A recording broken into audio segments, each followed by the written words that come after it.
Hello, welcome back to Creepy and Kooky. This episode's a year in the making. Oh yeah, time has passed.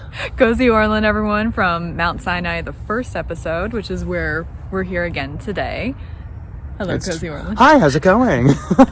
I'm Lauren-Blair, Donovan, and of course we got Lady Grimaldi. Oh. Yeah, today we're going to have our revenge on this place. We'll see how it goes. But yes, we are having our revenge. Luckily, in the time period since we went last August of 2021, I have been back and I know where Bob Saget is and I know where Don Rickles is. So, spoiler alert, it was a rainy day in January though, so I didn't spend too much time. But I think I have a better understanding of the layout, so... We'll see how it goes. Yeah, crossed. These are big words, but if you can back them up. We'll find out. We will find out. Keep watching to find out if I'm a lying liar who lies. Also possible. One never knows. Yeah, you know what? I'm not going to tell you. Maybe I'm lying about even knowing where Bob Saget is. I mean, if maybe you're not in on the lie. If we're lucky, something interesting will happen and zombies will come out and they will come to us. Oh, that'd be the best episode. That'd be ever. so It'd convenient. be really sad if we died, but it'd be a great episode. Oh yeah, from the zombies, yeah. But then we would be zombies, and then we would be even more interesting. And at least I could edit the video then and still put it out. It's like how I became a zombie. That could be like a whole YouTube, series. Why don't we have more zombie editors? Seriously, where are the zombie influencers? That's a good question. Well, cool. So we will get started because there's a couple funerals that look like they might be happening sooner than later in this section. So we're gonna hopefully get to Bob Saget very soon. We're kind of in his section. It's true. But thank you so much for coming back and braving this kind of crazy cemetery with me a second time. Anytime. Also, I realized I did not put on sunscreen, so get ready for lobsters. Tomato Orlen. Hello. That was there a you go. stupid joke. No, but that I'm was not perfect. ashamed. Accurate. I hate tomatoes and will become one. See, it was worth waiting a year for. We were supposed to do this last January or February, and then life happened, and here we are. First day of Hanukkah in a Jewish cemetery. There we go. It was meant to be. Kismet. Yes. Kismet.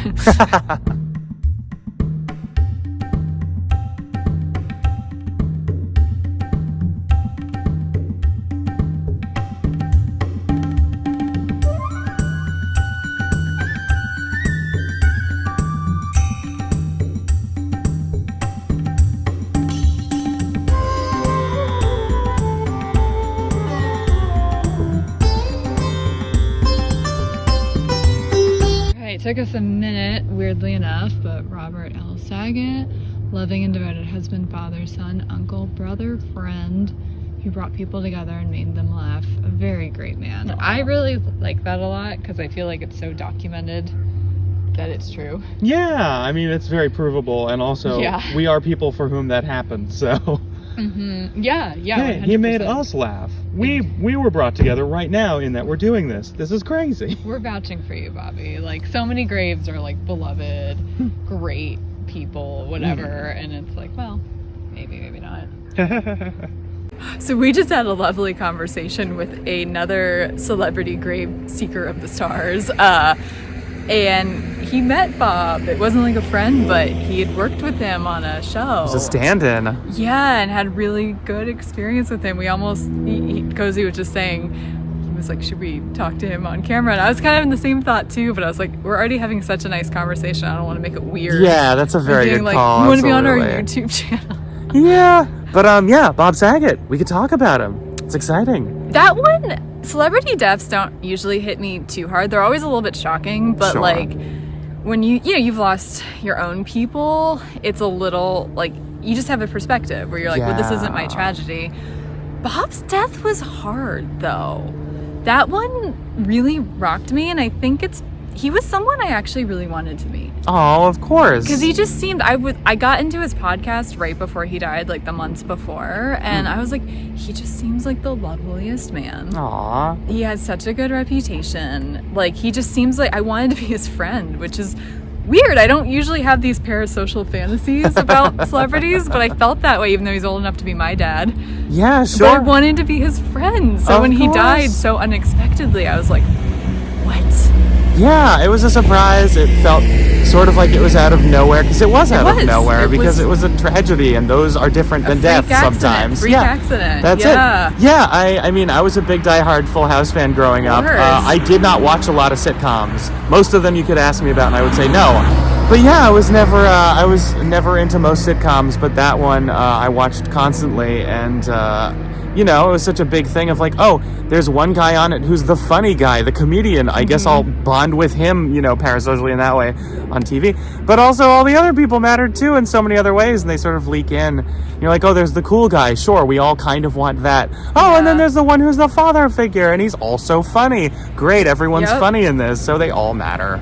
Yeah, because there was Joey Gladstone was a comedian, but it's funny because Dave Coulier and Bob Saget were both comedians who I think knew each other prior to the show, I think too. Yeah, and when we all sort of learned at the same basic time, we're like, oh, Bob Saget's hilarious. Oh, and he's super dirty. Okay, got it. All this stuff. That was quite the revelation sort of to find out at like 13 or whatever. Yeah, exactly. And I was like, well, I'm not a big fan of like dirty stuff, but I just do love him, and he's very funny. And I'm like, yeah, he made it work. Love the roast, etc. No, he was just this was a sad one. I came here not long after he was buried because this is such a hard cemetery to navigate, to try to figure out where he was. We still had trouble finding it because it's been a year. Yeah, it was rough.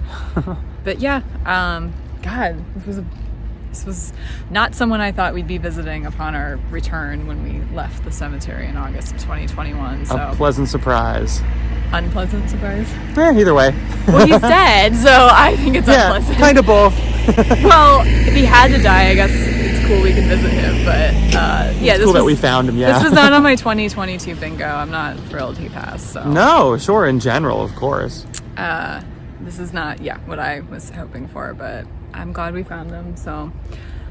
May he rest. Sad, sad, sad. Yeah, of course. All right, we got to making this a even more successful video than last time. Is that right? Incredible, insane. We are killing it. Bad joke to make here. Oh no, perfect. Here's Don Rickles, a really nice groundskeeper. Showed me this when I went in January earlier this year, probably next year by the time this, or last year by the time this airs. Long epitaph. I'm hoping that when I die, on my grave it says, a really nice groundskeeper. Even if I wasn't one, it just feels good to be remembered. It just sounds like a story. It just sounds nice. People will be like, was he ever one? I'll be like, and what made him so nice? What made him so nice? Yeah. Aw. I love it. So very missed. I've never seen 2 exclamation points on an epitaph. Yeah. I like that. That's I think it's a in bad taste. Oh, I think it's funny. I hate 2 exclamation points because I'm a copy editor. Ooh, so, grammar snob. Is there an Oxford comma on this grave? There better be, and there is not. Well, sorry, whoever wrote this, we have words. I think it's funny just because I never see overzealous anything on graves. There's something very cute I'm going to defend it. It's very, very true. Were you like a fan or familiar with like his...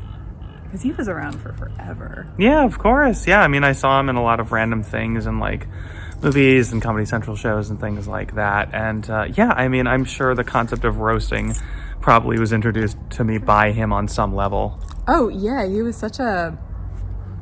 What would be the right phrase? Like a hockey puck. He was such a hockey puck. That's what he called people. I never heard that. Really? Okay, nope. Oh my God. See, I'm only somewhat familiar with his stuff. I know I saw a bunch of his stuff a long time ago.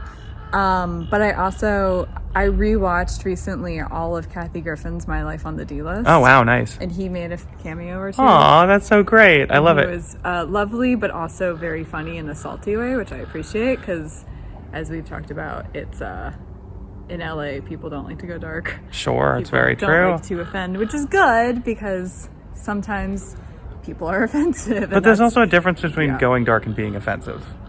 Yeah. You know, that's the thing, is like, it's not identity politics at that point. It's not labels. What it is human experiences like death, which happens to everybody regardless of their walk of life and where they're from. Right. Death happens no matter what. And I think that the way people process death is very different from the way people around people process death.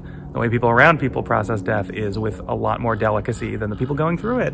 I agree, 100%. But yeah, he called people hockey pucks. He was just edgier. Yeah, and I mean, in a way I appreciate it. And at that point in history, it was not a good thing because there wasn't any sensitivity, and you kind of have to roast people while understanding the sensitivity behind it. Yeah. But yeah, you know, everyone was like, oh, he was an equal opportunity offender, but that only works in a just society, and we're not in one of those. So you are accidentally punching down or punching up or punching, you know, horizontally. And if you say it's equal opportunity, that doesn't really mean anything anymore. Sure. But that's the lesson we learned from Rickles.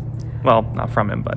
Well, yeah, it's just a bigger dialogue about nuance and context. So important. And what we're doing as a society. And yeah, he's pre-dialogue. He's pre-dialogue. He was a long-suffering Jewish man, and I can relate to that. 2017, that was pretty recent. True. He was born okay, he almost made it to 100. 1926 is when he was born. So. Yeah, wow. That's incredible. Long life. Wow. Yeah, just full of zingers. A long life, well zung. We're going to end there. I can't top that. No one can. So something kind of struck me. We've been walking around. There's like a lot of funerals happening today. Yeah, absolutely. And I don't know if this is my small town life talking, but the idea of a funeral being in a cemetery, like more than one funeral in the same cemetery on the same day, is blowing my mind. Well, I did just have a birthday party where there were like 7 work holiday parties happening around me, and this feels exactly the same. Yeah, we're all dying in some way or another, either to work or to life. So, yeah, this feels about right. I just I don't know. I've just never, one felt rare even. So city/huge cemeteries, but I think I felt this way every time I filmed here, like at any cemetery.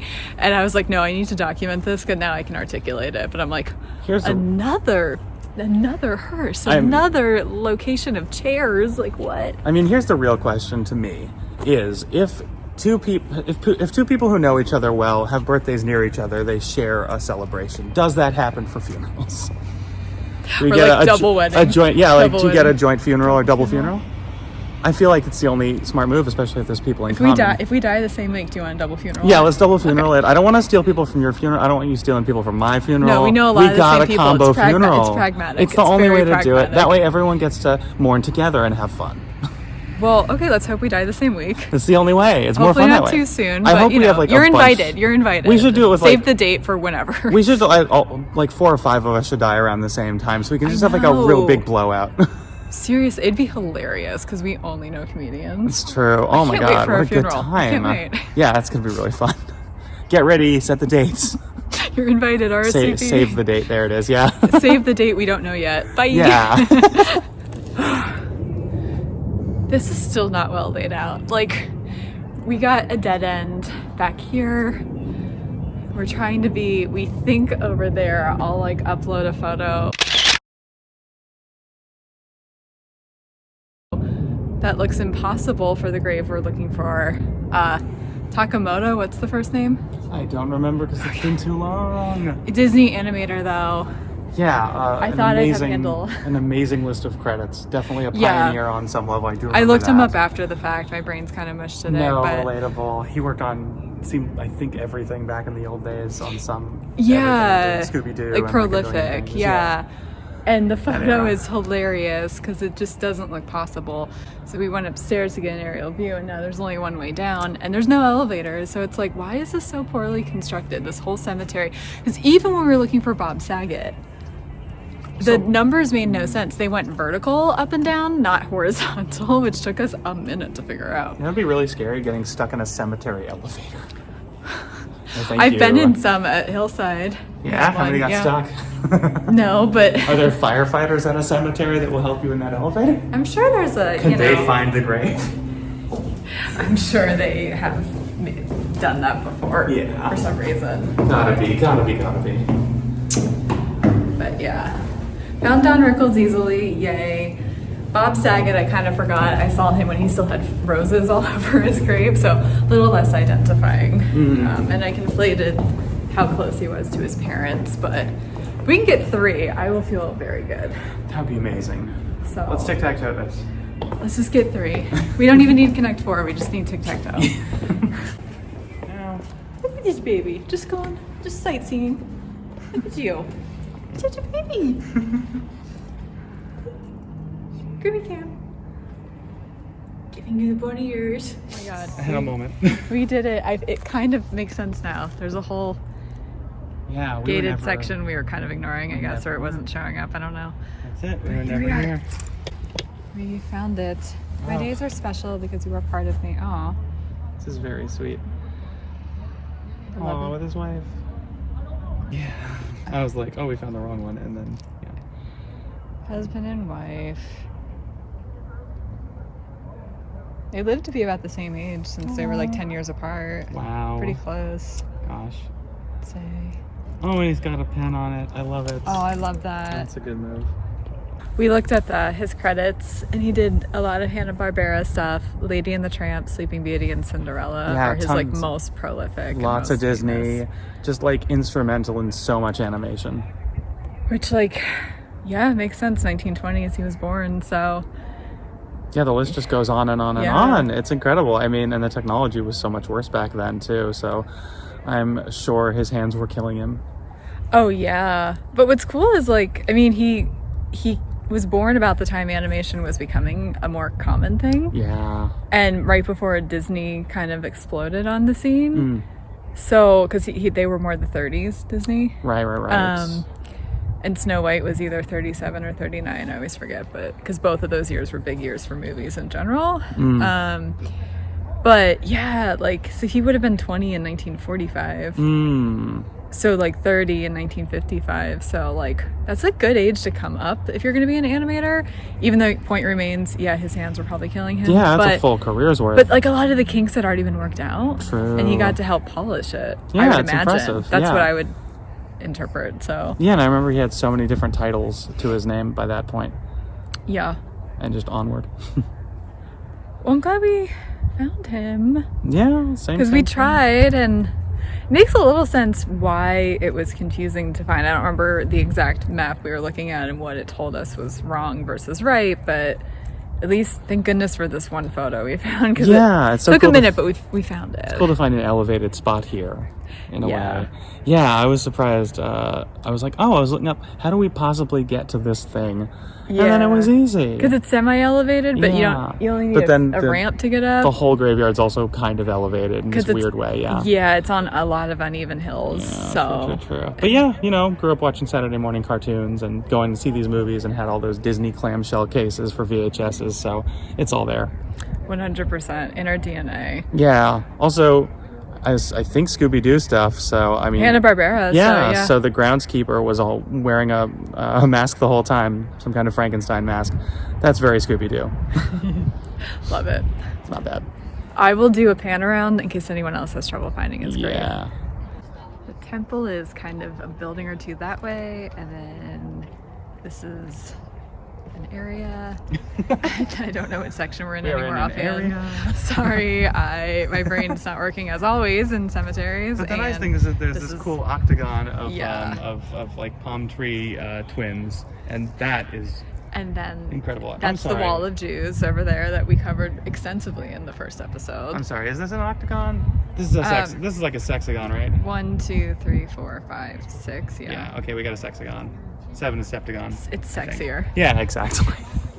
All right, we are gonna kind of quit while we're ahead. We both have things going on later in the day, and we're comfortable climate-wise, and we're not frazzled. We got 3, which is 2 more than last time, and that's not even counting. We didn't even revisit Cass Elliot, so we've gotten 4.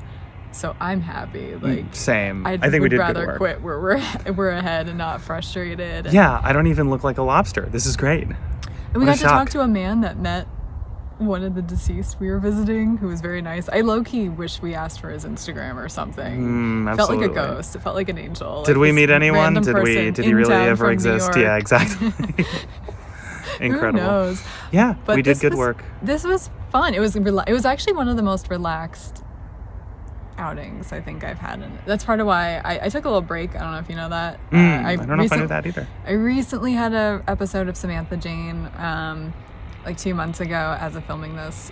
But yeah, with the CPTSD treatment, so I was like, maybe my whole life shouldn't be about death right now. That's fair. It's good to balance. Yeah, because I was looking backwards at all the things of the things, so I was kind of like, well, yeah, I'm not up for this. And I was because I didn't know I was in a prolonged emotional flashback, which is what CPTSD people get all of last year. Interesting. So I was really, even though I had so much fun doing the series, and I think it is cathartic for me, it also was really trying to be organized. Like a lot of people with CPTSD have like ADHD brains, to prolonged or otherwise, or temporary, whatever. And yeah, if I was like late or if I couldn't figure out the organization, I would really beat myself up about it, you know? Yeah. So just, you know, I'm trying to have more mental health talks in these too, because that's so a big important. part of life. Yeah. And the life you want to live before you die. So I'm not trying to like, spring this on y'all at the last minute. No, I love it. It's all about forgiving yourself. That's the key no matter what. It's hard, though. It's one thing to say, another to do, but it's always worth trying, and it's baby steps, and it's also good to forgive yourself for not forgiving yourself sometimes. It's like these little weird things. And it's like in coordinating with people. None of y'all have been there was one person that was kind of a nightmare, actually, and turns out he's a bad man, so... Ooh, there you go. I kind of regret having him on. I don't think we've talked about this, actually. Interesting. So we'll talk in the car.